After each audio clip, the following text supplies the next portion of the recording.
तो आप सभी विद्यार्थियों का स्वागत है हमारे चैनल पे। कैसे उम्मीद करता हूँ कि आप सब बढ़ेंगे। दोस्तों आज मैं आप लोगों को बताने वाला भूकंप क्या है और इसके प्रमुख कारण कौन कौन से हैं। दोस्तों ये जो है ज्योग्राफी ऑनर्स के लिए, ठीक है, ज्योग्राफी ऑनर्स यानी कि भूगोल ऑनर्स जिनका भी है उनके लिए तो काफ़ी वीडियो मतलब कि इंफॉर्मेटिव होने वाला है। तो ये क्वेश्चन बोल रहा है कि भूकंप क्या है और इसके कारणों का वर्णन करें। बहुत ही ज़्यादा इंपॉर्टेंट प्रश्न है आपके मतलब परीक्षा के दृष्टिकोण से, बहुत ज़्यादा इंपॉर्टेंट प्रश्न है। देखिए भूकंप क्या है, तो भूकंप एक प्राकृतिक प्रकोप है। ठीक है, भूकंप क्या है, भूकंप एक प्राकृतिक प्रकोप है जो भूमि के अंदर, ठीक है, जो भूमि के भीतर उत्पन्न ऊर्जा के कारण धरातल के चलन या फिर कंपन से होता है। तो भूकंप कैसे होता है, तो भूकंप एक जो है एक प्राकृतिक प्रकोप है और भूकंप होने का कारण है कि जो धरातल के, ठीक है, यानी कि जो भूमि के अंदर जो धरातल है उस धरातल के चलन, ठीक है, चलने से या फिर कंपन से भूकंप होता है। तो जो भूमि की ऊपरी परत है, ठीक है, यानी कि भूमि की ऊपरी परत जिसको हम यहाँ पे लिथोस्फीयर भी बोलते हैं, ठीक है, तो ये भूमि की ऊपरी परत में क्या होता है, एकांतरिकी, ठीक है, एकांतरिकी क्या होता है, तापमान का और दबाव के परिवर्तन के कारण जो होता है ऊर्जा जमा हो जाता है। और जब ऊर्जा का जब दबाव बढ़ जाता है तो क्या होता है, भूमि के चलन को उत्पन्न करता है। और यह चलन जो है वो भूमि की सतह पर जब तक ऊर्जा मतलब कि इच्छित सीमा तक पहुंचता है तब तक यह कायम रहता है। और जब ऊर्जा का स्तर अधिक हो जाता है तो यह जो अपनी जगह से मतलब हट जाता है। और इसी में जो होता है जब हटता है तो क्या होता है, धीरे धीरे हिलता है, मतलब कंपन पैदा होता है। और इसी कारण क्या होता है कि भूकंप का जो है वो आविर्भाव होता है, यानी कि भूकंप जो है वो उत्पन्न होता है। तो भूकंप होने का कारण भी आप लोग समझ गए कि भूकंप कैसे होता है। तो भूकंप क्या है, भूकंप एक प्राकृतिक प्रकोप है जो धरातल के अंदर तो चलन या फिर कंपन से होता है। तो भूकंप होने का कारण ये है दोस्तों कि जो मतलब कि जो पृथ्वी के अंदर है, ठीक है, जो पृथ्वी के अंदर जो परिवर्तन होती है उस परिवर्तन के कारण क्या होता है कि ऊर्जा एक जगह जमा हो जाता है। ऊर्जा जमा होने के कारण जब इस ऊर्जा का जब दबाव बढ़ता है तो भूमि के चलन उत्पन्न करता है, ठीक है, भूमि के जो चलन होता है उसको उत्पन्न करता है। और यह जो चलन है भूमि के सतह पर जब कोई ऊर्जा मतलब इच्छित समय तक जब पहुंचता है तब तक क्या होता है, एक जगह पर कायम रहता है। और जब तक ऊर्जा का स्तर अधिक मतलब कि बढ़ हो जाता है तो यह अपनी जगह से मतलब धीरे धीरे क्या होता है, हटता है। और जब हटता है तो धीरे धीरे हिलता है, कंपन होता है। इसी कंपन को हम क्या बोलते हैं, भूकंप बोलते हैं। भूकंप का इससे आविर्भाव होता है। अब देखिए भूकंप क्या, इससे में आप लोग समझेंगे। अब देखिए भूकंप का यहाँ पे कारण भी पूछा है, तो भूकंप के कौन कौन से कारण है। तो देखिए जो पहला कारण आपका हो जाएगा वो जाएगा तकनीकी कारण, ठीक है, भूकंप का जो पहला कारण हो जाएगा आपका तकनीकी कारण।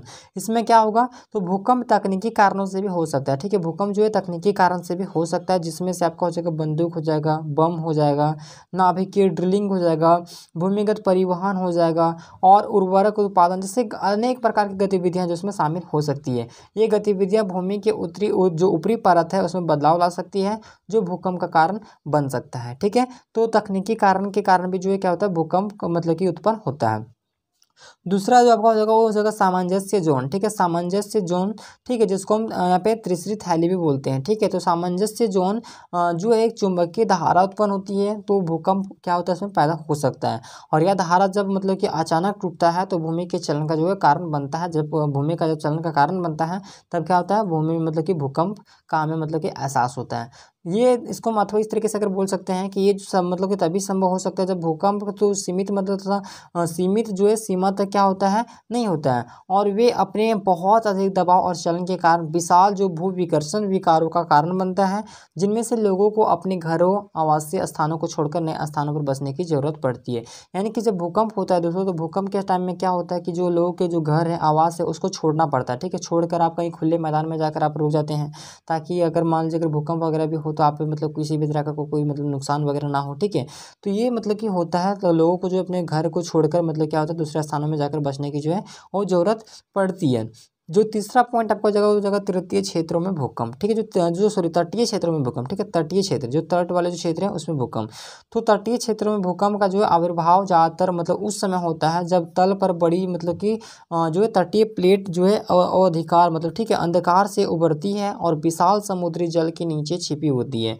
जब यह प्लेट अंधकार से उभरती है तो समुद्री जल का भार प्लेट के ऊपर कम हो जाता है और उसमें वृद्धि होती है, जिससे कि भूकंप का जो है वो आविर्भाव होता है। तो तटीय क्षेत्र में भी भूकंप जो है बहुत अधिक मतलब हमें देखने को मिलता रहता है। तो भूकंप क्या है, तो भूकंप एक जो भयानक प्रकोप हो सकता है और मानव जीवन और संपत्ति को बहुत बड़ा नुकसान जो है पहुंचा सकता है, ठीक है। भूकंप जो है वो कई कारणों को मतलब जानना और उनसे संबंधित सुरक्षा का उपायों का जो है पालन करना बहुत ज़्यादा अहम होता है, ताकि इससे जो होने वाले नुकसान को हम कम से कम कर सकें। तो भूकंप से मतलब कि बचने के लिए आपको मतलब इनके जो उपाय हैं मतलब कैसे सुरक्षित रहें उसके बारे में आप लोग को बेसिकली जानना है। तो भूकंप से बचने का कई तरीके से उपाय है, है, जैसे कि आपको घर वगैरह आपको छोड़ देना है जब भूकंप वगैरह हो, वो खुले मैदान में जाके आपको कहीं ऐसा जगह पे रुकना जहाँ पे कोई बड़ा बड़ा पेड़ पौधा ना हो, बड़े बड़े बिल्डिंग्स ना हो, ठीक है। आपको खुले मैदान में जाकर मतलब कि रुकना पड़ता है, ठीक है।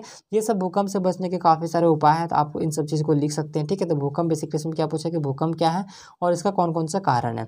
तो उम्मीद करते हैं कि आपको ये वीडियो पसंद है, वीडियो को लाइक कीजिएगा, चैनल पर नए चैनल को सब्सक्राइब कर साथ बेल आइकन को प्रेस करेंगे।